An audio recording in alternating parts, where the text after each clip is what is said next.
দেখতেই দেখতে গরমকাল পড়ে গেছে, আর গরম মানে ভীষণই গরম পড়েছে।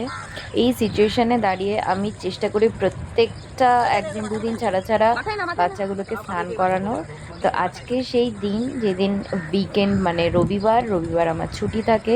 তাই আমি আর সিনু মিলে চেষ্টা করি অনেকগুলো কুকুরকে যাতে আমরা স্নান করাতে পারি। তো এই পুচকে বাচ্চাটাকে ডগ ফুড খাওয়ানোর পরে একটু মিষ্টি কলে এনে একে একটু চান করাচ্ছিলাম আমরা, এবং ও যা ছটপট করছিল স্নান করানোর পরে। তারপরে ও ভীষণই হালকা ফিল করছিল এবং ও আমাদেরকে হোপফুলি থ্যাংক ইউ জানানোর চেষ্টা করছিল।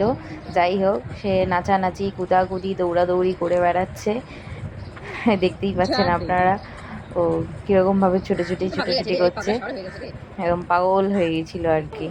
যাই হোক, তারপরে আমি কাউকে নিয়ে গেলাম পুকুরে, পুকুরে সবাইকেই নিয়ে গিয়েছিলাম। গাও এখানে সাঁতার কাটছে, সাঁতার কাটার পর আমাদের এই হচ্ছে মামু। মামু যে কিছুদিন আগে বারাসাতে চলে গেছিলো, হারিয়ে গেছিলো আমাদের এখান থেকে, ওকে আর কি ধরে বেঁধে স্নান করানো হচ্ছে।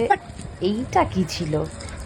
যাই হোক, মামুকে স্নান করাচ্ছে। মামু খুব রেগে যাচ্ছে। মামু বলছে আমার কাছে তো লুঙ্গি নেই, আমি স্নান করে কি করব। কিন্তু ওকে বলা হচ্ছিল ওকে লুঙ্গি দেওয়া হবে, তাও ও একদমই স্নান করতে চায় না।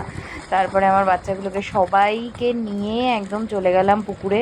পুকুরে স্নান করবে না, মনে হচ্ছে দুটো সাপ যেন আর কি মারামারি করছে, লিটারেলি মনে হয় না দুটো সাপ একদম মারামারি করে, ওরকম টাইপের একটা ব্যাপার। তারপরে চলে এলো মন্দিরে, মন্দির বন্ধ করে দু তিনটে বাচ্চাকে এখানে স্নান করানো হচ্ছিল। এটা হচ্ছে লেদু, ওটা হচ্ছে কুট্টুস, একদমই স্নান করতে চাইছিল না, প্রচণ্ড কান্নাকাটি করছিল। কিন্তু এদেরকে এইভাবেই স্নান করাতে হয়, কারণ এদেরকে ঝিলে নিয়ে যাওয়া যায় না। তো এদেরকে স্নান টান করানোর পরে আমি একটুখানি লেগে পড়লাম, একটা রিলস বানাবো, পিং পাং পং প্যাও, এরকম একটা।